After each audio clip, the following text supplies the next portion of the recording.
கிறிஸ்து உங்களுக்கு என்ன செய்தாரோ அதையே நீங்கள் மற்றவருக்கும் என்ன செய்யுங்க. அப்போ நாம் பார்த்தீங்கன்னா நாம் தப்பிச்சுக்கிட்டோம், பரவாயில்ல, எனக்கு ஒரு பிரச்சனை இல்லை அப்படின்னா நீங்களும் நானும் கிறிஸ்தவனாக மாற முடியாது. யாரோ ஒருத்தர் நம்மளை வேதனைப்படுத்தினவர் தான், நம்மளை அடித்தவர் தான், ஆனால் அழகாக ஜெபம் பண்ணுறார், பிதாவே இவர்களுக்கு மன்னியும். மத்திய 6வது அதிகாரம் 14வது வசனம். அந்த சிலுவைக்குள் இருந்தது என்ன? வாசியுங்கள், வாசியுங்கள். மத்திய 6வது அதிகாரம் 14வது வசனம். மனுஷருடைய தப்பிதங்களை நீங்கள் அவர்களுக்கு மன்னித்தார். ஸ்தோத்திரம். நீங்கள் मत्ती पुस्तक में चैप्टर 6 में वचन 14 में देखिए, इसलिए यदि तुम मनुष्य के अपराध क्षमा करोगे तो तुम्हारा स्वर्गीय पिता भी तुम्हें क्षमा करेगा.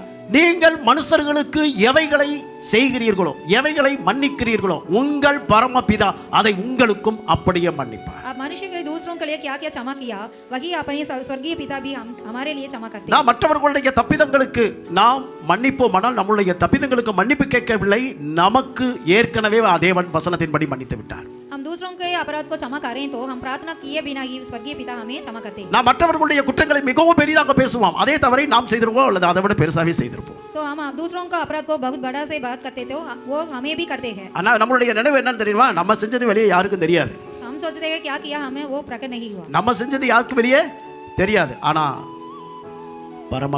பரமபிதா எல்லாவற்றையும் என்ன செய்திருக்கிறார்?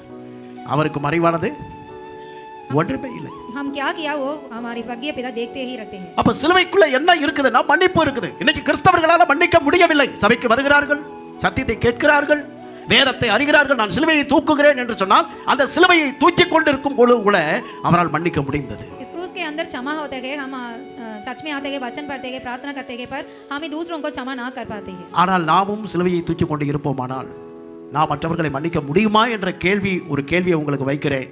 உண்மையாகவே கிறிஸ்துவினுடையவர்களாக இருப்போமானால் நாம் நிச்சயமாக மன்னித்து தான் ஆக வேண்டும். அப்படி மன்னிக்காவிட்டால் கிறிஸ்துவுக்கும் உங்களுக்கும் சம்பந்தம். आपके पास कहता हूँ, सचमुच आप क्रूस उठाते हैं तो आपके अंदर क्षमा करने के लिए अनुभव होता है, स्वभाव होना चाहिए.